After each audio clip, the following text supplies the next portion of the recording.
A vaca faz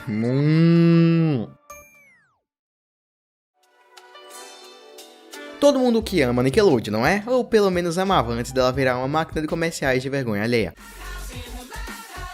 A Nickelodeon do passado fazia tantos desenhos incríveis e criativos que faziam exatamente o que crianças queriam na época. Ela parecia uma empresa que não conseguia errar. Exceto quando passava comerciais do Cartoon Network pedindo pra mudarem o canal pro Cartoon. Isso aconteceu. Bob Esponja foi só uma parte do sucesso, ok? Uma parte bem grande, mas ainda assim uma parte. Mas tá o lance. A Nickelodeon fazia filmes há muito tempo. O primeiro filme deles foi lançado em 1996, chamado A Pequena Espiã.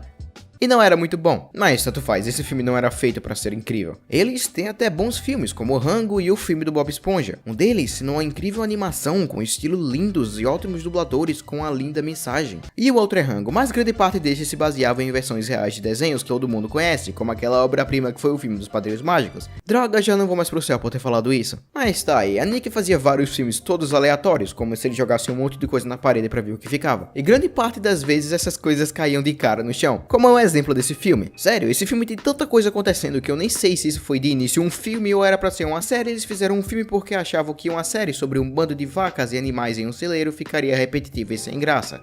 Mas aí fizeram a série mesmo assim. Eu vejo pouca gente falando desse filme hoje em dia, me pergunto por quê. O filme foi lançado em 2006 e ficou destinado a ser aquele tipo de filme que fica passando na sessão da tarde de uma quarta-feira, porque ninguém realmente se importa com ele. Eu mesmo quando criança lembro de ver esse filme no quadro e simplesmente deixar de lado pra ver o que tava rolando nos outros canais. Eu sei, essa foi uma parte triste da minha infância que eu nunca vou ter de volta. O bizarro mesmo é esse filme sequer ter lançado, afinal um filme assim não poderia fazer sucesso, pois filho da mãe. Mas esse filme merece ser esquecido porque é um filme incompetente ou é um diamante esquecido por todos. Spoiler é a primeira opção. Mas chega de blá blá blá e vamos falar desse filme que ninguém se importa. E com chega de blá blá blá eu quero dizer vamos pra intro.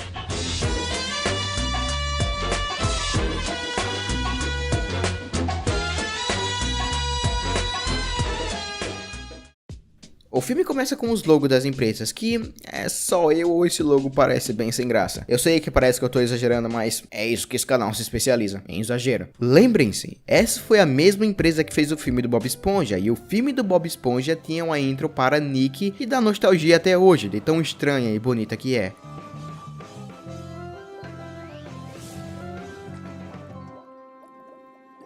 Isso aqui é só preguiçoso mesmo. Depois disso a gente é mostrado a vida desse cara na fazenda. Eu comecei a ver ele com a ideia de que não seria um filme muito bom, mas eu não esperava que seria algo pior que... Bom, pior que algo que veio da Nick hoje em dia. Esse filme é uma bagunça. Você nunca sabe pra onde ele vai. Ele é muito imprevisível. Uma hora você tá falando com sua mãe e outra hora você tá escolhendo qual dos pais ficar após o divórcio. Ah, pera, essa é a história da minha vida. Após o dono da fazenda sair, os animais começam a andar que nem pessoas normais e conversarem que nem humanos, porque como todos nós sabemos, todo mundo fala a mesma língua em todos os filmes. Um desses faladores natos se chama Ben, e antes que perguntem não, ele não pode virar aliens. Droga, isso faria esse filme tão melhor. Esse Ben é tipo o cara que manda em tudo e também é o pai do protagonista do filme, o Otis. O Ben está procurando pelo Otis, onde a gente descobre que ele tá fazendo besteira e poderia quebrar o pescoço, porque é isso que uma vaca faz. O Otis é dublado pelo Guilherme Briggs. A dublagem dele é ótima e dá pra ver que ele tentou entrar no personagem. Beleza, minha gente, o lance é o seguinte. É uma criaçãozinha minha que eu gosto de chamar de surf no morro. Mas se o personagem é uma droga, que diferença faz? A gente também é apresentado aos outros personagens principais. Um rato chamado Pip, um porco chamado Porco. Boa criatividade aí, gente. Uma raposa obesa e uma galinha. Esses dois personagens têm uma dinâmica de, me perdoem o linguajar, tentar se comer. Pra falar a verdade, a raposa quer comer o frango. E desculpa pra quem teve o pai entrando na sala quando eu falei isso. Eles caem no lugar errado do morro, fazendo eles irem se machucando e fazendo piadas que vocês esperam em um filme da sessão da tarde.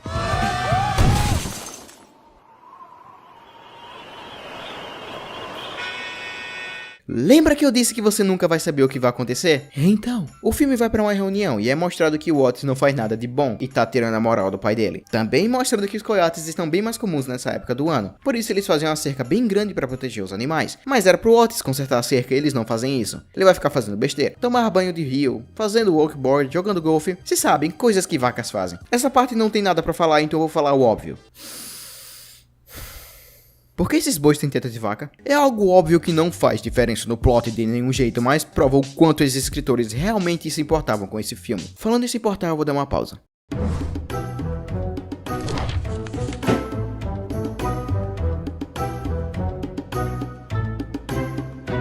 E agora a gente é apresentado o romance do filme, porque não é um filme ruim se não tem um romance constrangedor no meio, não é? Após, seja lá o que foi isso, a gente é apresentado o que esses animais fazem após ficar de noite e o fazendeiro apagar as luzes. Porque como todo mundo sabe, quando alguém desliga a luz, essa pessoa não vai poder ouvir nenhum barulho. Então é por isso que eles fazem uma festa. Agora a gente chega em uma parte que era pra ser a parte mais importante do filme em algum momento. É o seguinte, esse filme em inglês era pra ser chamado de Barnyard, The Original Party Animals, ou em português, Curral, os primeiros animais de festa, ou algo assim. Mas eles mudaram pra Curral porque a festa não é a parte tão importante assim. Porque como dá pra ver eles andando de moto no filme, em plena luz do dia, não pode ficar mais legal que isso. Eu retiro o que eu disse, tem um humano mecânico. Enquanto todo mundo tá fazendo festa, o Otis e o pai dele ficam em um morro tentando fazer as raposas irem embora. Tem uma piada bem estranha nessa cena. Que noite linda.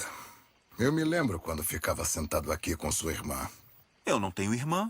Ah, é?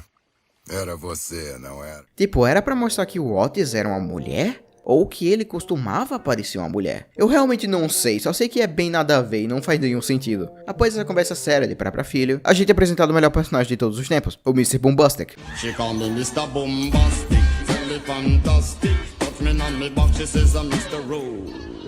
O Otis vai à festa ao invés de ficar com o pai dele. Pô, eu também faria isso, o Mr. Boombastic tá lá. Olhando pra festa de longe, a gente tem um casal, que tem essa mulher que é maluca. Esse filme é cheio de personagens meio estranhos. Um deles são entregadores de pizzas, que tem a mesma voz do magrão da Casa Monstro. Ah, valeu aí.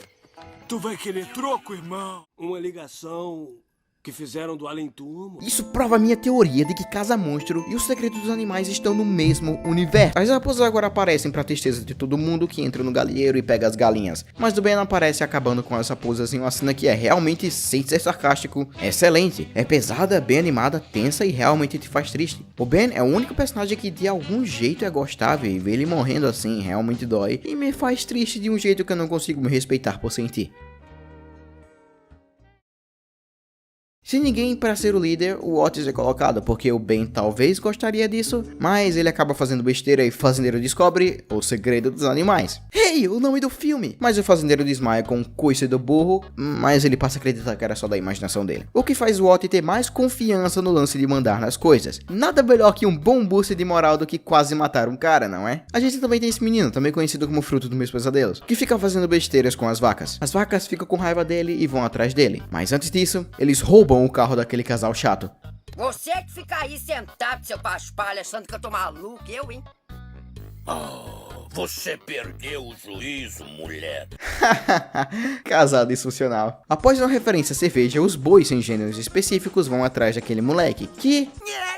Não pode ficar na rua até tarde, ou blá, blá, blá, blá. Oh, hey, é a voz do Billy. Esse é o Vira Criança. Oh, hey, é a voz do Silvio Santos. Eles são perseguidos pela polícia e eu acabei de perceber que essa é a segunda vez que algum personagem de algum filme que a gente fala aqui rouba um carro e foge da polícia, né? Eles fogem, devolvem um carro pra casa quebrado. Porque fugir da polícia, beber e roubar um carro é um bom incentivo pra crianças. Depois desse desabamento de boas influências, o Otis está se sentindo triste porque não consegue ser igual ao pai dele. Uma cena realmente triste que te pega exatamente o sentido de deixa pra lá, eles tinham que colocar um romance. Enquanto eles dormem, as raposas estão atrás de um coelho, o que faz ele correr atrás das raposas que mataram o pai dele. Mas as raposas acabam humilhando ele, dizendo que se ele deixar as raposas roubarem e matarem os amigos dele, as raposas não fazem nada com ele, exceto matar os amigos dele. Após ele sair correndo das raposas, ele se afasta do celeiro. Ele não quer que ninguém siga a ordem dele e não quer ser líder de ninguém.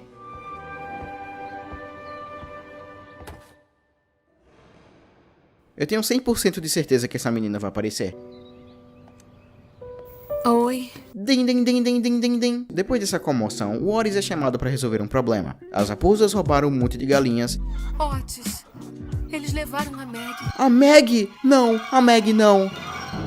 Quem é Meg? Então o Otis vai atrás das raposas, sozinho. No lance onde as raposas ficam, eles estão com as galinhas, vivas. O Otis está lá para enfrentar os vilões, e dessa vez ele tem coragem. Então deixa eu entender direito. Ele não tem força o suficiente para acabar com as raposas se baseando apenas na morte do seu pai, mas consegue baseado em um monte de galinhas. Nice. O Otis quase é morto, mas como é deveras genérico, os amigos deles aparecem para tentar salvar o dia. Eu tenho que dizer, por mais que seja algo genérico e sem criatividade, é sempre legal ver todo mundo junto contra os caras do mal. mesmo que esses caras do mal sejam apenas um monte de coiote com fome. A menina então vai ter um filho. O Otis quer muito estar com ela, que nem o pai dele fez. E... Podemos ligar e dizer onde pegá-las? yeah! Eles vão roubar motos e andarem que nem na capa do filme. Eu esperei minha vida toda por isso. Eles estão andando de moto na luz do dia? Eu retiro o que eu disse, esse filme é uma total propaganda enganosa. Chegando no celeiro, ela está dando a luz. Isso te lembra alguma coisa? Dando luz a um filho? Em um celeiro com um monte de feno e um monte de pessoas e um burro? Talvez algum símbolo religioso? Se vocês não pegaram, eu tô falando de Shrek. O quê? Shrek é vida. Shrek é... e o filme acabou, com a musiquinha fofinha. E pelo menos esse filme tem uma coisa a favor dele. Não tem aqueles finais de filmes infantis onde todo mundo é sempre feliz e tá todo mundo fazendo festa. E não, esse filme não tem uma cena pós-créditos. E com este filme acabando, eu posso te dizer que eu tô feliz que eu finalmente acabei de ver ele. Nunca mais vou ter que ver esses personagens genéricos e sem graça de novo na minha vida. Esse filme é uma bagunça. Tem cenas que não levam a lugar nenhum, a música é toda nada a ver com o filme, os personagens não fazem nenhum sentido e não tem nenhuma lógica. Esse filme só tem uma cena realmente boa e é a cena mais triste do filme. Mas ele é tão ruim que é bom. Ele é genérico, mas também tão imprevisível em certas cenas. Se você conhece alguém que ri fácil e que acha que filmes aleatórios são algo realmente bom, mostre esse filme pra ele. Vale a pena. Ok, agora eu sou legalmente obrigado a recomendar a vocês a não verem esse filme. Bom?